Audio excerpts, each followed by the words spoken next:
Fail मारिছে सरकारी योजना गाँ गाँ बिजुली देवाई सरकार को योजना रही हेले प्रशासनिक स्तर में अवहेला जो योजनार सफल रूपायन हो पारुनी। यार ज्वलंत उदाहरण देखा मिली कलाहांडी जिला थुआमूल रामपुर ब्लॉक गोपालपुर गाँव में विद्युत संजोग हो नथिबारु एबे अंधार जीवन बिताउछंती गाँ लोके। ए होची कलाहांडी जिला थुआमूल रामपुर ब्लॉक रो गोपालपुर गाँ मुंडरे विद्युत संजोग पाई बेय अटकल बोर्ड लगी खुंट पोता सरी तार भी टणा सरी हेले बिजुलीर देखा नहीं। 7 वर्ष होला गाँ को बिजुली आसीबो बोली आशा बांधी बसिथिले गाँ लोके।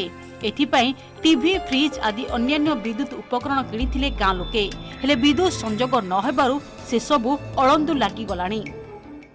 कॉलोनी पड़ार 25 परिवार रे समस्तंकर घरे मीटर आउ बोर्ड लगी सार किंतु आज को दीर्घ 5 वर्ष बीती गलानी 25 परिवार कौन सी घरे विद्युत आलुअर सुविधा मिली पारुना। आम पिला जिला को पाठ पढ़ाइबा जो पिला जिला ने पाठ पढ़ा इच्छा करते भी आलु विद्युत नथिबा जोगु घर असुविधा सम्मुखीन होचंती। पिला मानकर शिक्षादान संपूर्ण भाव में पथभ्रष्ट हो पड़ुछि। सर लाइट आगरू थिला सर एबे एका गुटे वर्ष हे आसबाना लाइन टा नहीं दे एटा 7 वर्ष हैला सर ट्रांसफार्मर लगे करी हेले लाइन छाड़ू नहीं ट्रांसफर और बेसी असुविधा होची सर सबु जगार असुविधा होची। हमर रोसई बास करबा लागि भी हमर पिला छुआ के पाठ पढ़ावा लागि भी सबु बाटे भी हमर पूरा डैमेज रे रही छु।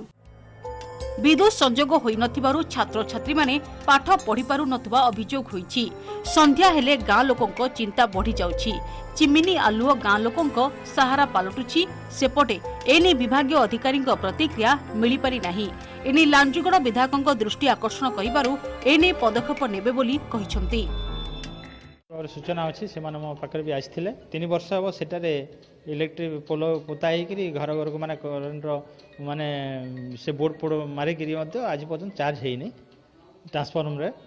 तो मुझे बाबद आमर आमर इलेक्ट्रिकल इंजीनियर को कही केमी माने चार्ज करने केमी हस्तांतर हो पार से एग्जीक्यूटिव इंजीनियर कही यथाशीघ्र से चार्ज करने।